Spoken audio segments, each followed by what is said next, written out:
Hello बच्चों, how are you?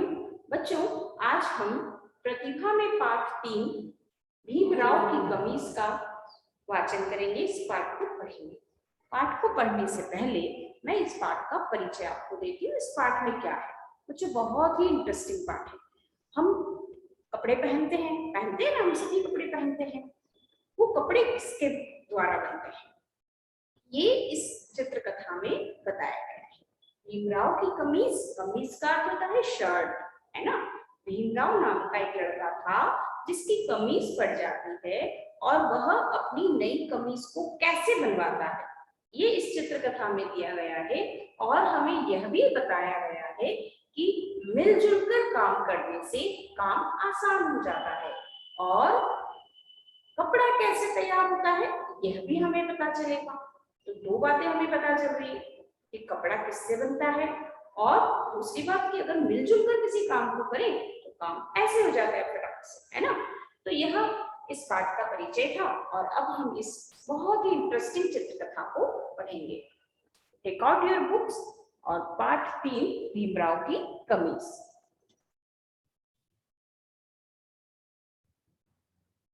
पाठ 3 भीमराव की कमीज। एक था भीमराव, उसकी कमीज फट गई थी। अब पहनने के लिए वह नई कमीज कहाँ से लाए, यह सोचते हुए वह इधर उधर घूम रहा था। तभी उसे रुई का पौधा मिला और वह भीम से बोला, अरे भीम, तुम्हारी कमीज कहाँ गई? मेरी कमीज फट गई, अब नई कमीज कहाँ से आएगी, यही सोच रहा हूँ।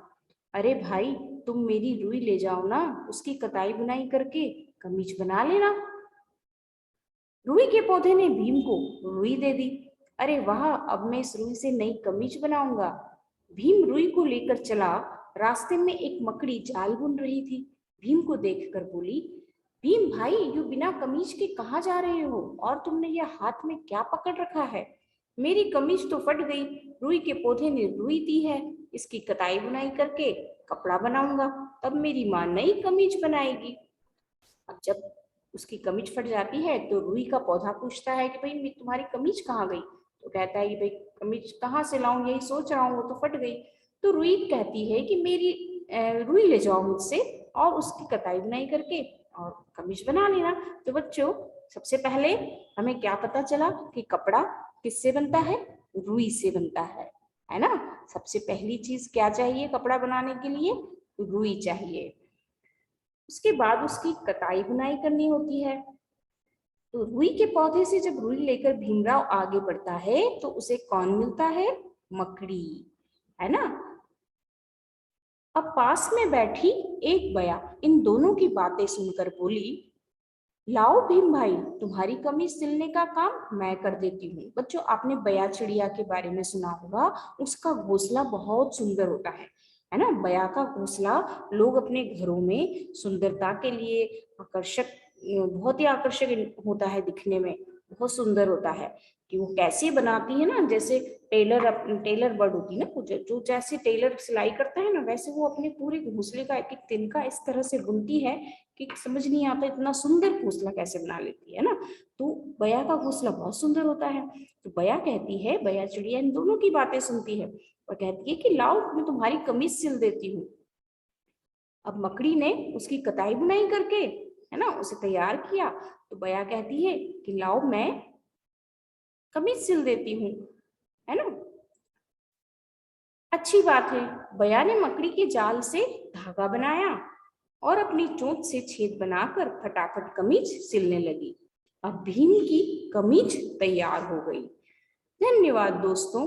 आगे भीम की मुलाकात एक गिलहरी से हुई। उसे दौड़ता देखकर गिलहरी बोली, अरे दोस्त, जरा रुक जाओ। कमीज इतनी बढ़िया बन गई कि भीम देखकर झूम उठा। फिर वह भीम उसको दौड़ता हुआ आगे गया तो एक गिलहरी उसे मिली। गिलहरी कहती है कि रुको रुको, नहीं नहीं, अभी नहीं, बाद में आऊंगा, मुझे अपनी माँ को बढ़िया सी कमीज दिखानी है।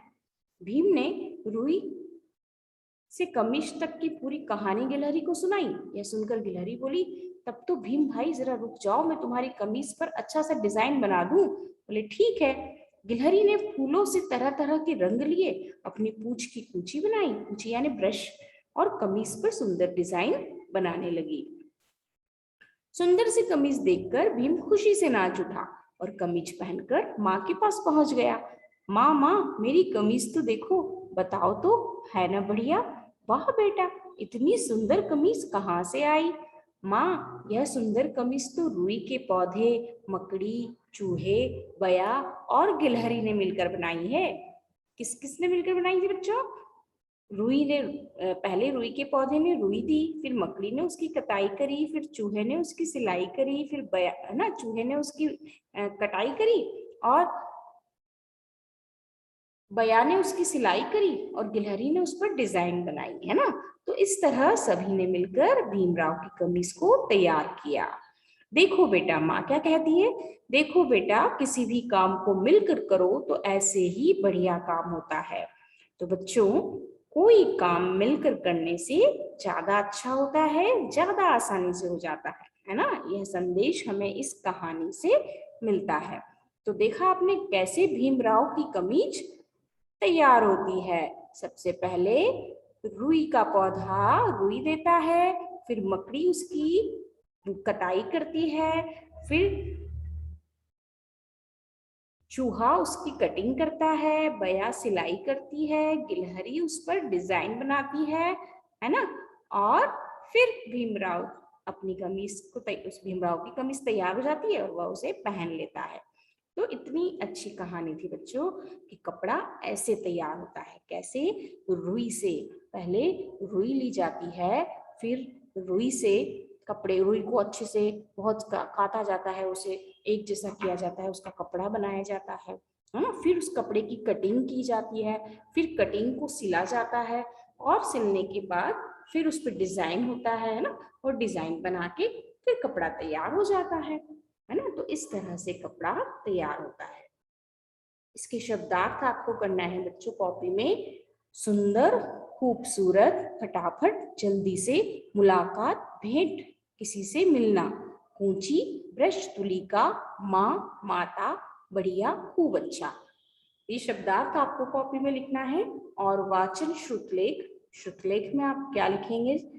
पौधा, रुई, मुलाकात, गिलहरी, कताई, बुनाई। इन शब्दों को आप श्रुतलेख में दो दो बार लिखेंगे। तो बच्चों, ये सुंदर सा आपको पाठ पढ़ना है, ठीक है। इन शब्दार्थ को लिखना है और श्रुतलेख 2 टाइम्स लिखना है। तो आज ये होमवर्क आप करेंगे। शब्दार्थ अपनी कॉपी में लिखेंगे, श्रुतलेख अपनी कॉपी में लिखेंगे, ठीक है बच्चों।